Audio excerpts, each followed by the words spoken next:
Potter and the Sorcerer's Stone. Chapter 1. The Boy Who Lived. Mr. and Mrs. Dursley of number 4 Privet Drive were proud to say that they were perfectly normal. Yeah, thank you very much. They were the last people you'd expect to be involved in anything strange or mysterious, because they just didn't hold with such nonsense. Mr. Dursley was the director of a firm called Grunnings, which made drills. He was a big, beefy man with hardly any neck, although he did have a very large moustache. Mrs. Dursley was thin and blonde, and nearly twice the usual amount of neck, which came in very useful, as she spent so much of her time craning over garden fences spying on the neighbors. The Dursleys had a small son called Dudley, and in their opinion, there was no finer boy anywhere. Ha! The Dursleys had everything they wanted, but they also had a secret. And their greatest fear was that someday somebody would discover it. They didn't think they could bear it if anyone found out about the Potters.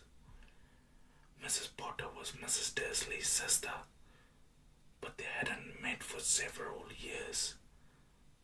In fact, Mrs. Dursley pretended she didn't have a sister, because her sister and a good-for-nothing husband were as un-Dursleyish as it was possible to be. The Dursleys shuddered to think what the neighbors would say if the Potters arrived in the street. The Dursleys knew that the Potters had a small son too, but they had never seen him. This boy was another good reason for keeping the Potters away. They didn't want Dudley mixing with a child like that. When Mr. and Mrs. Dursley woke up on a dull grey Tuesday, that's where our story starts. There was nothing about the cloudy sky outside to suggest that strange and mysterious things would soon be happening all over the country.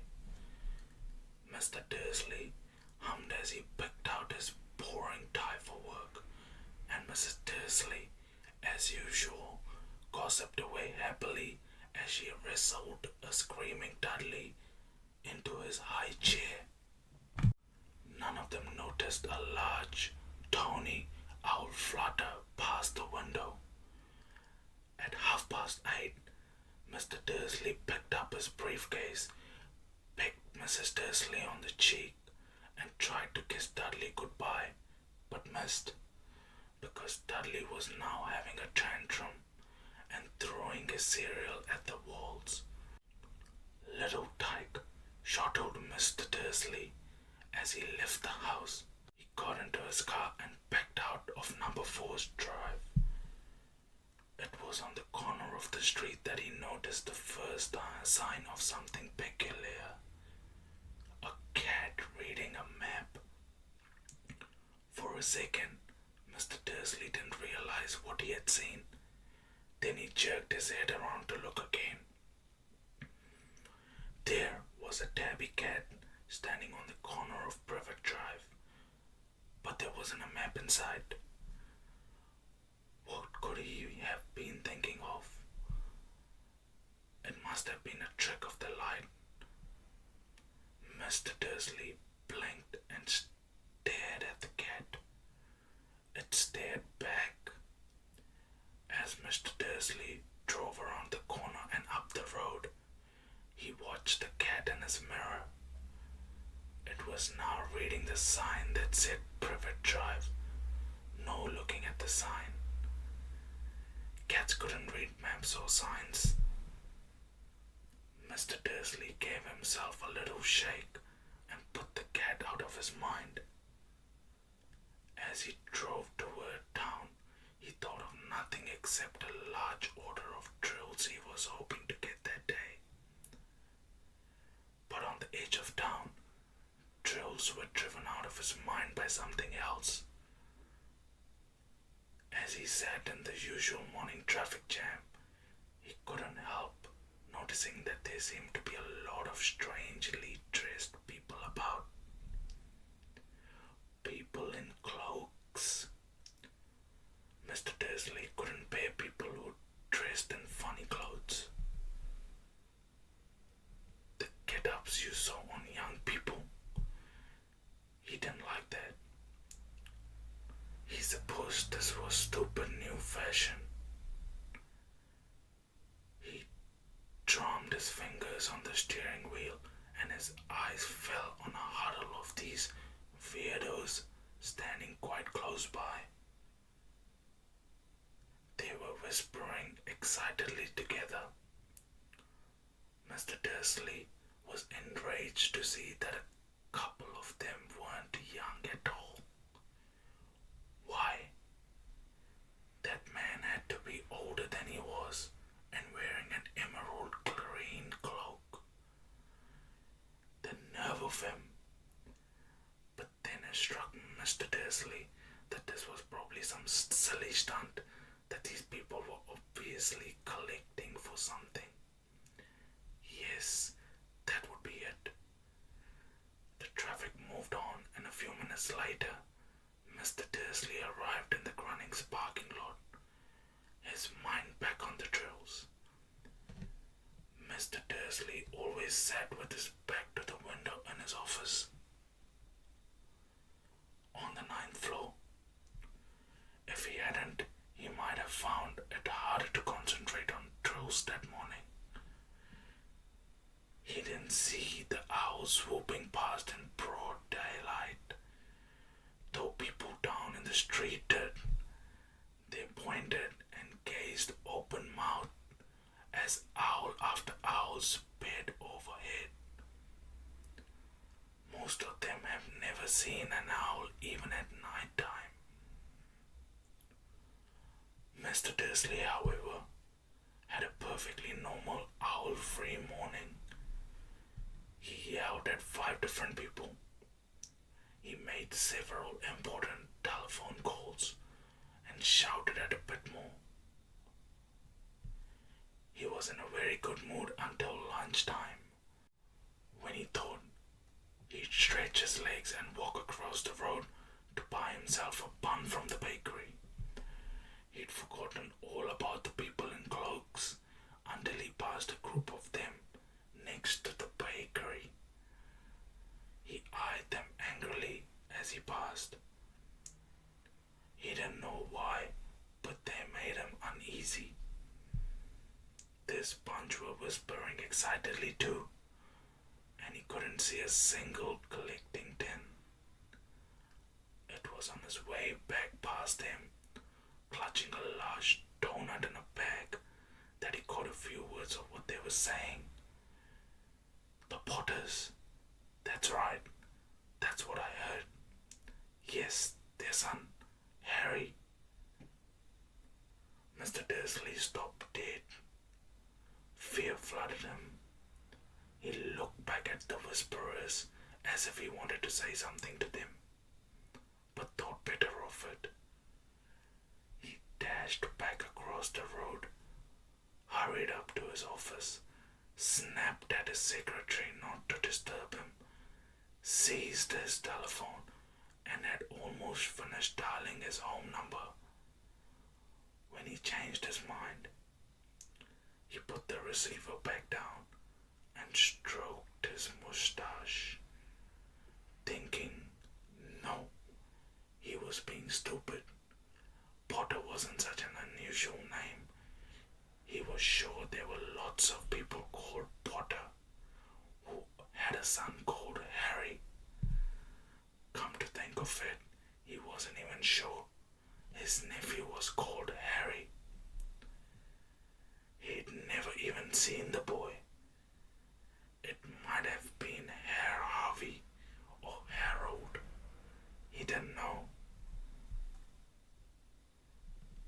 There was no point in worrying Mrs. Dursley. She always got so upset at any mention of her sister.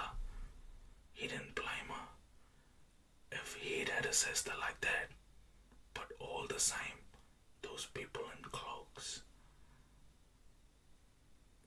He found it a lot harder to concentrate on drills that afternoon, and when he left the building at 5 o'clock, he was still so worried that he walked straight into someone's outside the door. Sorry, he grunted as the tiny old man stumbled and almost fell. It was a few seconds before Mr. Dursley realized that the man was wearing a violet cloak. He didn't seem at all upset at being almost knocked to the ground. On the contrary, his face split into a wide smile, and he said in a squeaky voice that made passersby stare, "Don't be sorry, my dear sir, for nothing could upset me today. Rejoice, for you know who has gone at last. Even muggles like yourself should be celebrating this happy day." And the old man hugged Mr. Dursley around the middle and walked off. Mr. Dursley stood rooted to the spot. He had been hugged by a complete stranger. He also thought he had been called a muggle. Whatever that was, he was rattled. He hurried to his car and set off for home, hoping he was imagining things which he had never hoped before, because he didn't approve of imagination. As he pulled into the driveway of number 4, the first thing he saw, and it didn't improve his mood, was the tabby cat he'd spotted that morning. It was now sitting on his garden wall. He was sure it was the same one from the morning. It had the same markings around its eyes. "Shoo!" said Mr. Dursley loudly. The cat didn't move. It just gave him a stern look. Was this normal cat behavior? Mr. Dursley wondered. Trying to pull himself together, he let himself into the house. He was still determined not to mention anything to his wife. Mrs. Dursley had a nice normal day. She told him over dinner all about Mrs. Next Door's problems with her daughter and how Dudley had learned a new word, won't. Mr. Dursley tried to act normally. When Dudley had been put to bed, he went into the living room in time to catch the last report on the evening news. And finally, birdwatchers everywhere have reported that the nation's owls have been behaving very unusually today. Although owls normally hunt at night and are hardly ever seen in daylight, there have been hundreds of sightings of these birds flying in every direction since sunrise. Experts are unable to explain why the owls have suddenly changed their sleeping pattern. The newscaster allowed himself a grin, most mysterious. And now, over to Jim McGuffin with the weather. Going to be any more showers of owls tonight, Jim? "Well, Ted," said the weatherman, "I don't know about that, but it's not only the owls that have been acting oddly today. Viewers as far apart as Kent, Yorkshire, and Dundee have been phoning in to tell me that instead of the rain I promised yesterday, they've had a downpour of shooting stars. Perhaps people have been celebrating bonfire night early. It's not until next week, folks, but I can promise a wet night tonight." Mr. Dursley sat frozen in his armchair. Shooting stars all over Britain.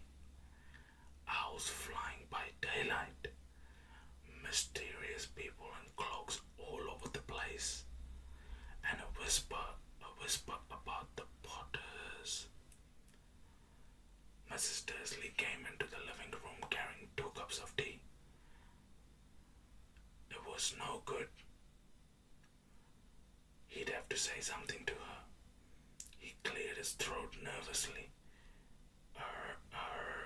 Petunia, dear, you haven't heard from your sister lately, have you? As he expected, Mrs. Dursley looked shocked and angry.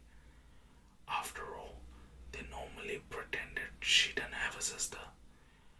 No, see, she said sharply. Why? Funny stuff on the news, Mr. Dursley mumbled. Owls, shooting stars, and there was a lot of funny-looking people in town today.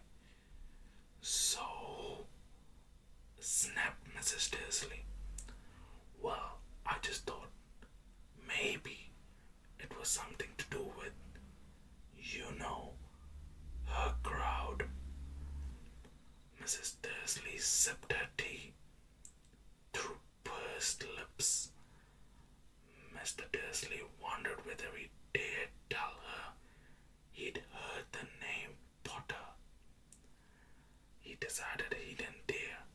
Instead, he said, as casually as he could, "Dear son, he'd be about Dudley's age now, wouldn't he?"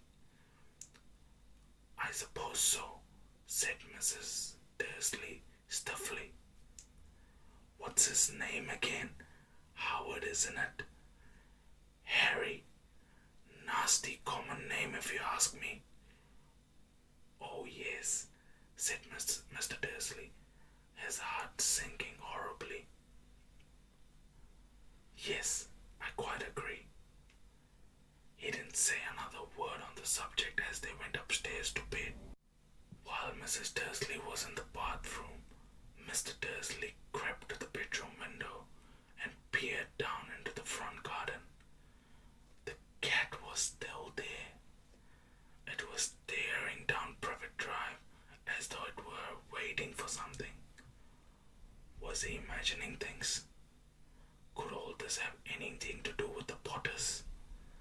If it did, it got out that they were related to a pair of, well, he didn't think he could bear it.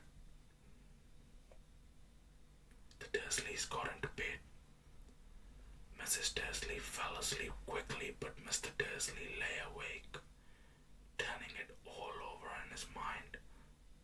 His last comforting thought before he fell asleep was that even if the Potters were involved, there was no reason for them to come near him and Mrs. Dursley. The Potters knew very well what he and Petunia thought about them and their kind. He couldn't see how he and Petunia could get mixed up in anything that might be going on. He yawned and turned over. It couldn't affect him. How very wrong he was. Mr. Dursley might have been drifting into an uneasy sleep, but the cat on the wall outside was showing no sign of sleepiness. It was sitting as still as a statue, its eyes fixed unblinkingly on the far corner of Privet Drive. It didn't so much as quiver when a car door slammed on the next street, nor when two owls swooped overhead. In fact, it was nearly midnight before the cat moved at all. A man appeared on the corner the cat had been watching. Appeared so suddenly and silently, you'd have thought he'd just have popped out of the ground. The cat's tail twitched and its eyes narrowed. Nothing like this man had ever been seen on Privet Drive. He was tall, thin, and very old. Judging by the silver of his hair and beard, which were both long enough to tuck into his belt, he was wearing long robes, a purple cloak that swept the ground, and high-heeled, buckled boots. His blue eyes were light, bright, and sparkling behind half-moon spectacles, and his nose was very long and crooked, cupboard had been broken at least twice. This man's name was none other than Albus Dumbledore. Albus Dumbledore didn't seem to realize that he had just arrived in a street where everything from his name to his boots was unwelcome. He was busy rummaging in his cloak, looking for something, but he did seem to realize he was being watched, because he looked up suddenly at the cat, which was still staring at him from the other end of the street. For some reason, the sight of the cat seemed to amuse him. He chuckled and muttered, "I should have known." He found what he was looking for inside his pocket. It seemed to be a silver cigarette lighter. He flicked it open, held it up in the air, and clicked it. The nearest street lamp went out with a little pop. He clicked it again. The next lamp flickered into darkness. 12 times he clicked the put-outer until the only lights left on the whole street were two tiny pinpricks in the distance, which were the eyes of the cat watching him. If anyone looked out of the window now, even beady-eyed Mrs. Dursley, they wouldn't be able to see anything that was happening down on the pavement. Dumbledore slipped the put-outer back inside his cloak and set off down the street towards number 4, where he sat down on the wall next to the cat. He didn't look at it, but after a moment he spoke to it.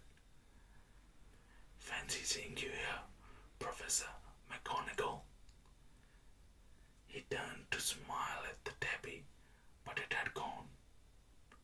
Instead, he was smiling at a rather severe-looking woman who was wearing square glasses, exactly the shape of the markings the cat had around its eyes. She too was wearing a cloak, an emerald one. Her black hair was drawn into a tight bun.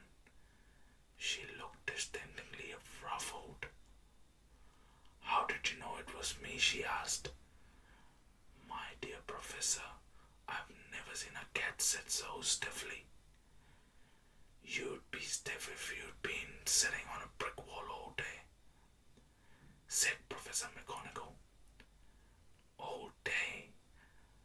When you could have been celebrating. I must have passed a dozen of feasts and parties on my way here." Professor McGonagall sniffled angrily. "Oh yes, everyone's celebrating all right," she said impatiently. "You'd think they'd be more careful, but no, even the muggles have noticed something's going on. It was on their news." She jerked her head back at the Dursleys' dark living room window. "I heard it. Flocks of owls, shooting stars. Well, they're not completely stupid. They were bound to notice something. Shooting stars down in Kent. I'll bet that was Diddler's Diggle. He never had much sense."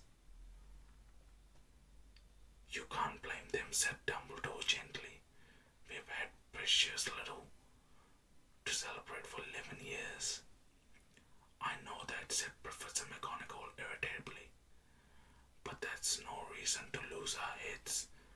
People are being downright careless out on the streets in broad daylight, not even dressed in muggle clothes, swapping rumors."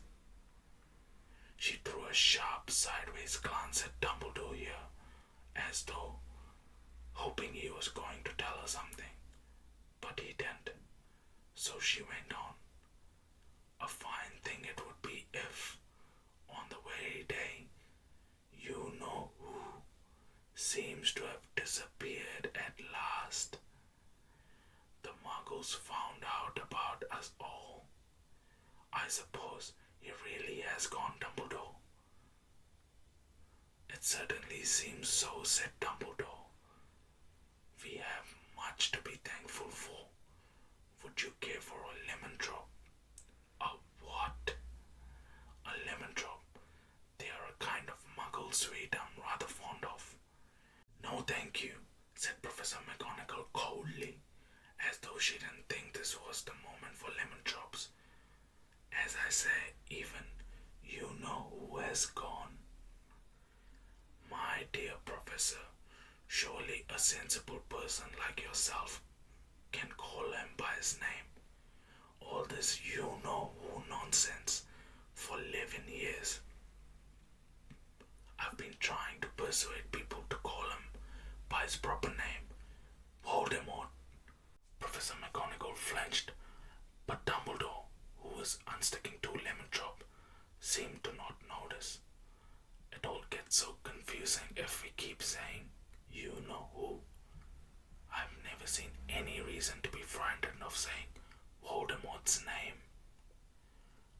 I know you haven't, said Professor McGonagall, sounding half exasperated, half admiring. But you're different. Everyone knows you're the only one. You know. Oh, alright. Voldemort was frightened of. You flatter me, said Dumbledore calmly. Voldemort had powers I will never have. Only because you are too, well, noble to use them. It's lucky it's dark. I haven't blushed so much since Madame Pomfrey told me she liked my new earmuffs. Professor McGonagall shot a sharp look at Dumbledore and said, the owls are nothing next to the rumors that are flying around. You know what everyone's saying about why he disappeared, about what finally stopped him. It seemed that Professor McGonagall had reached the point she was almost anxious to discuss. The real reason she had been waiting on a cold, hard wall all day. For neither as a cat nor as a woman had she fixed Dumbledore with such a piercing stare as she did now. It was plain that whatever everyone was saying, she was not going to believe it until Dumbledore told her it was true. Dumbledore, however, was choosing another lemon drop and did not answer. What? What are they saying? She pressed on. Is that last night Voldemort turned up in Godric's Hollow? He went to find the Potters. The rumor is that Lily and James Potter are that they're dead. Dumbledore bowed his head. Professor McGonagall gasped. Lily and James. I can't believe it. I didn't want to believe it. Oh, Albus. Dumbledore then reached out and patted her on the shoulder. I know, he said heavily. Professor McGonagall's voice trembled as she went on. That's not all. They're saying he tried to kill the Potter's son, Harry. But he couldn't. He couldn't kill that little boy.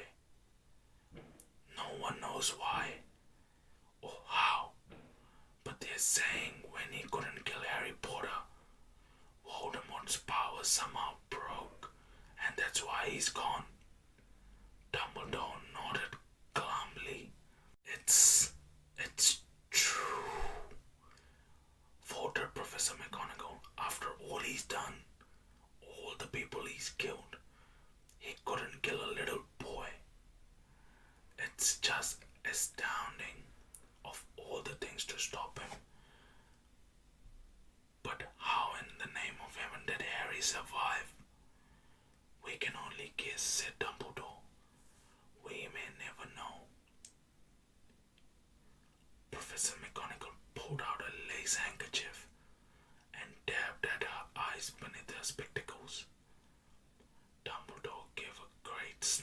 as he took a golden watch from his pocket and examined it.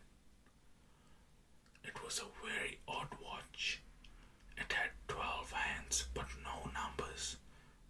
Instead, little planets were moving around the edge. It must have made sense to Dumbledore though, because he put it back in his pocket and said, "Hagrid's late. I suppose it was he who told I'd be here. By the way." "Yes," said Professor McGonagall, "and I suppose you're going to tell me why you're here, of all places." "I've come to bring Harry to his aunt and uncle. They're the only family he has left now." "You don't mean... You can't mean the people who live here," cried Professor McGonagall, jumping to her feet and pointing at number 4. "Dumbledore, you can't. I've been watching them all day. You couldn't find 2 people who are less like us. And they've got a son. I saw him kicking his mother all the way up the street, screaming for sweets. Harry Potter, come and live here. It's the best place for him," said Dumbledore firmly. "His aunt and uncle will be able to explain everything to him when he's older. I've written him a letter." "A letter?" repeated Professor McGonagall faintly, sitting back down on the wall. "Really, Dumbledore? You think you can explain all this in a letter? These people will never understand him. He'll be famous, a legend.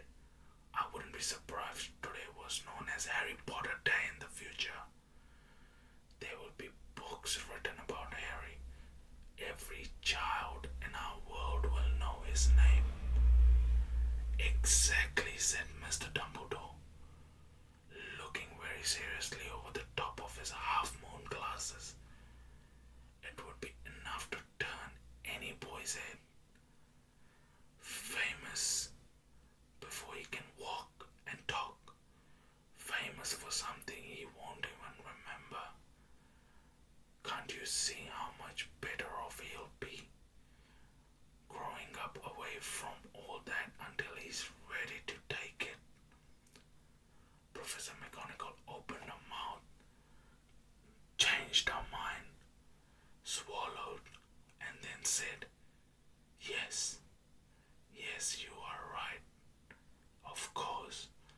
But how is the boy getting here, Dumbledore?" She eyed his cloak suddenly as though she thought he might be hiding Harry underneath it. "Hagrid's bringing him. You think it wise to trust Hagrid with something as important as this?" "I would trust Hagrid with my life," said Dumbledore. "I'm not saying his heart isn't in the right place," said Professor McGonagall grudgingly, "but you can't pretend he's not careless. He does tend to..." What was that? A low rumbling sound had broken the silence around them. It grew steadily louder as they looked up and down the street for some sign of a headlight. It swelled to a roar as they both looked up at the sky, and a huge motorcycle fell out of the air and landed on the road in front of them. If the motorcycle was huge, it was nothing to the man sitting astride it. He was almost twice as tall as a normal man and at least 5 times as wide. He looked simply too big to be allowed, and so wild. Long tangles of bushy black hair and beard hid most of his face. He had hands the size of trash can lids, and his feet in their leather boots were like baby dolphins.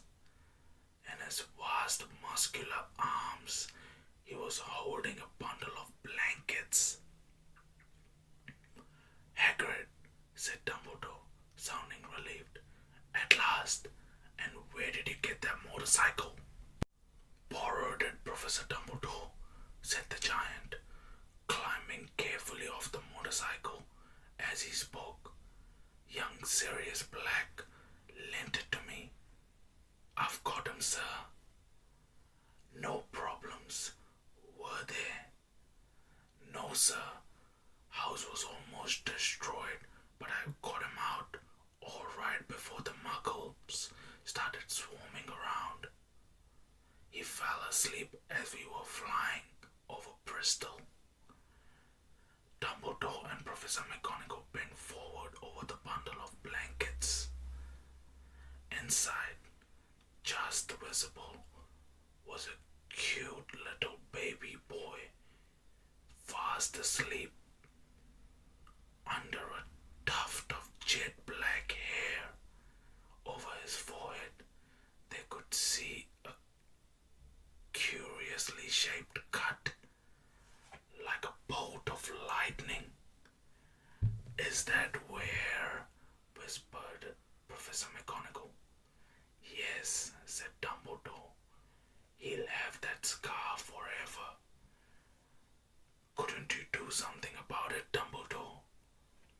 Even if I could, I wouldn't. Scars can come in handy. I have one myself, above my left knee, that is a perfect map of London, underground. Well, give him here, Hagrid. We'd better get us over with.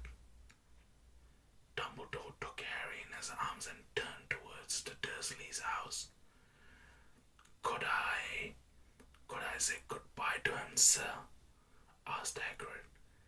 He bent his great shaggy head over Harry and gave him what must have been a very scratchy, whiskery kiss.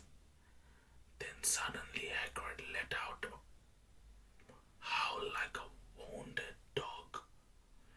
Shh, hissed Professor McGonagall. You'll wake the muggles. Sorry, sobbed Hagrid, taking out a large spotted handkerchief and burying his face in it. But I can't stand it. Lily and James dead, and poor little Harry off to live with the muggles. Yes, it's all very sad, but get a grip on yourself, Hagrid, or we'll be found, Professor McGonagall whispered, patting Hagrid gingerly on the arm as Dumbledore stepped over the low garden wall and walked to the front door. He laid Harry gently on the doorstep, took a letter out of his cloak, tucked it inside Harry's blankets, and then came back to the other two. For a full minute the three of them stood and looked at the little bundle of joy. Hagrid's shoulders shook. Professor McGonagall blinked furiously, and the twinkling light that usually shone from Dumbledore's eyes seemed to have gone out. Well, said Dumbledore finally, that's that. We have no business staying here. We may as well go and join the celebrations. Yeah, said Hagrid in a very muffled voice. I'd best get this bike away. Good night, Professor McGonagall. Professor Dumbledore. Sir. Wiping his steaming eyes on his jacket sleeve, Hagrid swung himself onto the motorcycle and kicked the engine to life. With a roar it rose into the air and off into the night. I shall see you soon, I expect, Professor McGonagall, said Dumbledore, nodding to her. Professor McGonagall blew her nose in reply. Dumbledore turned and walked back down the street. On the corner, he stopped and took out the silver potauta. He clicked it once, and 12 balls of light sped back to their street lamps so that Privet Drive glowed